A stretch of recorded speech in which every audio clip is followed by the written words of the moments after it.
Naples hits you like a shot of espresso. It's loud, it's messy. Let's be honest, it's bloody chaotic. But don't you dare call it ugly. This city is beautiful chaos, a masterpiece painted with the grit and glory of real life. People who expect a quiet, pristine little town, you've come to the wrong place. This city doesn't whisper, it roars. It wakes up early, not with a gentle yawn, but with the clatter of shutters and the impatient blare of 1,000 scooter horns. It's a constant churning river of humanity. A relentless flow of cars, bikes, people. Somehow, miraculously, it avoids total gridlock. Every corner is a sensory overload. 1 second, a balcony with freshly washed laundry flapping against ancient crumbling stone. Next, a tiny dim cafe where old men sip coffee with quiet intensity. Then, fish on ice glistening under a bare market bulb. This city is 1,000 things at once, a beautiful, brilliant mess you can't look away from. The sounds are a symphony. The high-pitched whine of a Vespa, the deep rumble of a delivery truck in a narrow alley, the chorus of vendors shouting their daily specials. Voices rise and fall, hands always talking too. The air is thick with smells that tell the city's story. Rich, dark coffee being brewed, pastries fresh from the oven, sizzling garlic and fresh tomatoes. Go on, take a walk. Step right into the heart of it all, into the Spanish Quarter, Napoli. You'll immediately hear the city's pulse, a chaotic beat of car horns and animated conversations.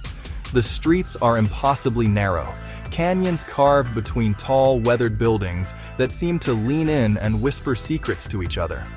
The colors are brilliant, a sun-bleached palette of ochre, terracotta, faded pastels. But look closer.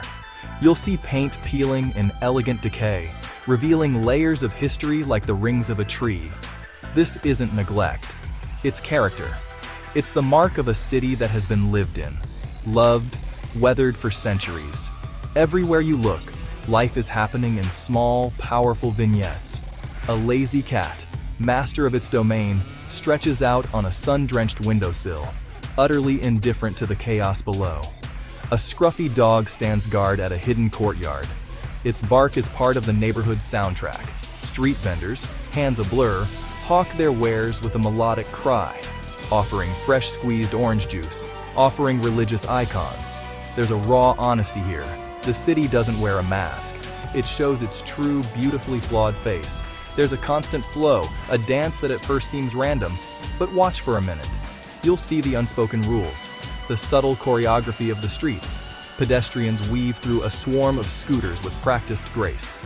Drivers navigate tight corners with aggression and instinct. A hand gesture, a nod, sealing a complex traffic negotiation.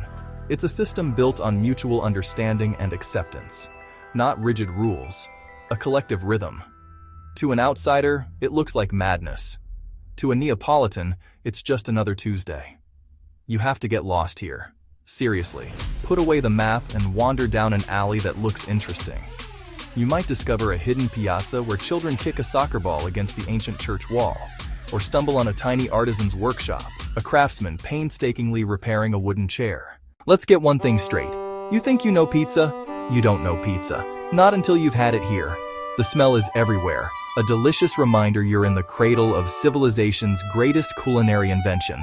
Pizza isn't just food in Naples. It's a religion. It's history. It's an art form born from poverty and necessity. Long before it became a topping-heavy monstrosity, it was simple, honest food for the people.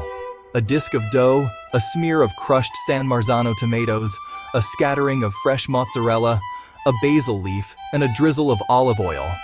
That's it. Perfection doesn't need 1,000 ingredients. The texture will shock you. Soft, pliable, and wonderfully thin in the center. The outer crust, the cornicione, is another story. Puffy, airy, blistered with charred spots from the ferocious heat of the wood-fired oven. Those little black spots aren't a mistake, you muppet. That's flavor. The tomatoes are sweet, slightly acidic. Sunshine. The mozzarella melts into luscious pools. Find a tiny, no-frills pizzeria. Paper placemats, a line out the door. Go inside and watch the pizzaiolo at work. This isn't just a cook. This is a master craftsman. He moves with speed and precision, stretching dough with deft slaps, hands knowing its texture by heart. He's in a dance with a blistering brick dome, over 800 degrees, pizza in and out in 60 to 90 seconds. He doesn't use a timer. He uses his eyes, his ears, and instinct passed down through generations. He's upholding a sacred tradition. The best pizzerias aren't fancy. They feel warm, a little loud, steeped in history. Family institutions where secrets pass father to son, mother to daughter. Eating here is a communal experience, food that tastes like home. You can't escape it. No matter where you are in Naples, you feel its presence. You just have to look up. There it is, Mount Vesuvius, a massive, brooding mountain dominating the skyline. Not just a pretty backdrop, a constant, powerful reminder. This isn't some dormant, gentle giant. This is an active volcano, one of the most dangerous in the world. It sits there, silently watching over the millions who live at its feet. Neapolitans have a unique relationship with it. Respect, defiance, a healthy dose of fatalism. Think 79 AD. It erupted with unimaginable fury, burying Pompeii and Herculaneum. The volcano froze them in time. People here live with this history every day. It's written into the soil they walk on, shaping the city's live-for-the-moment character. On a clear day, the waterfront view is stunning.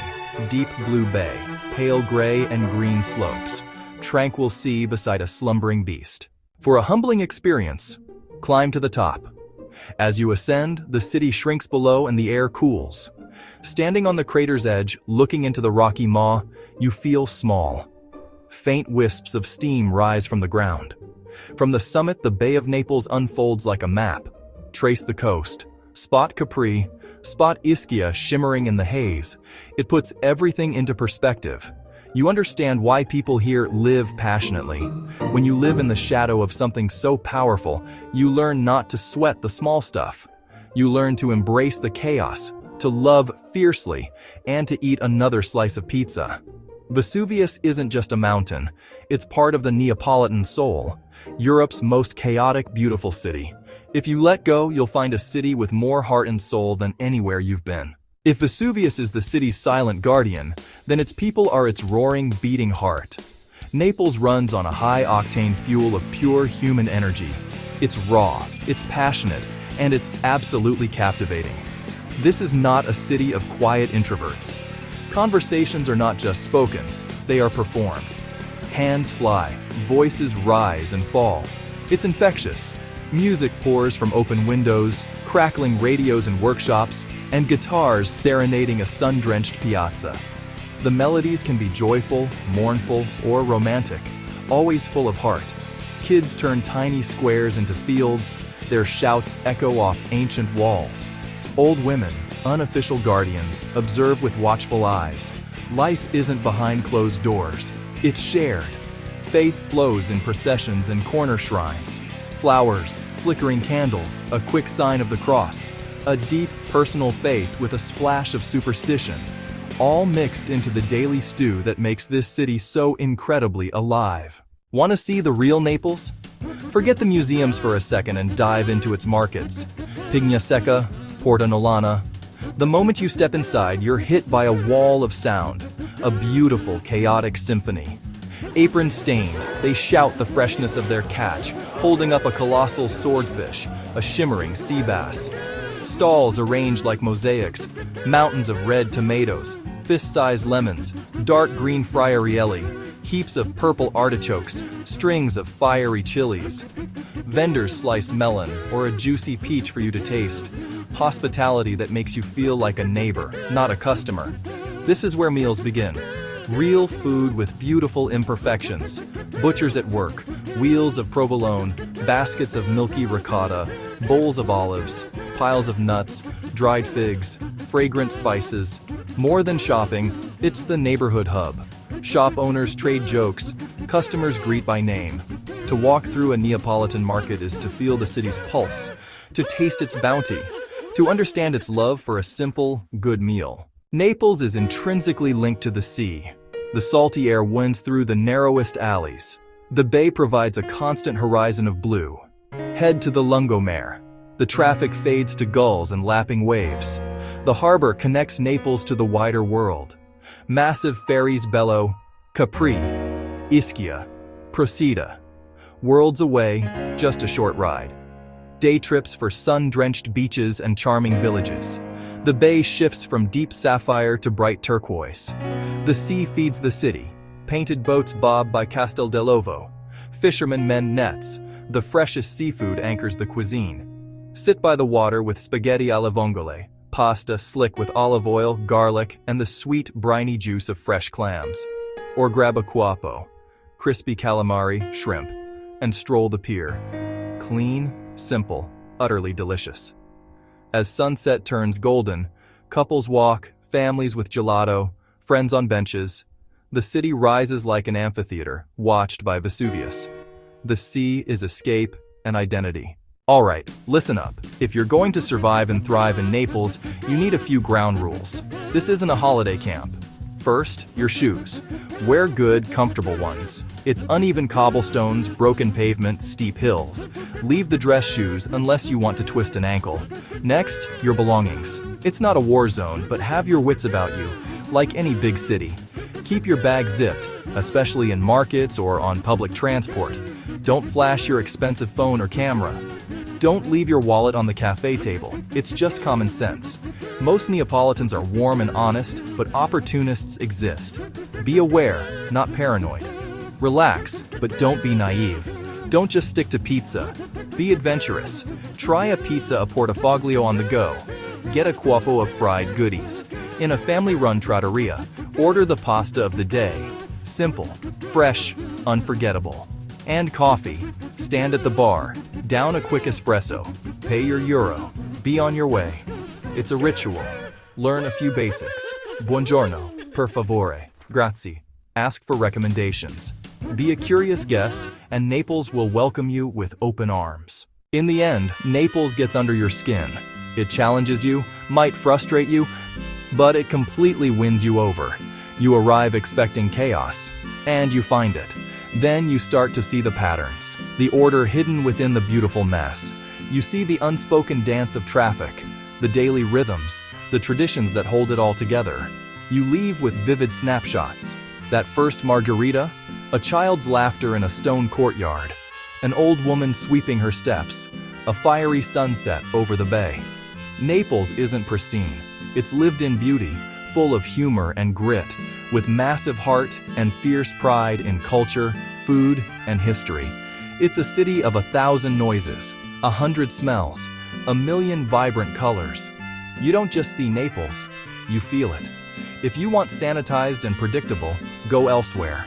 But if you want real life, bold flavors, and an untamable soul, go to Naples. Take a deep breath. Walk, eat, look, listen. Let yourself get lost. Don't look away.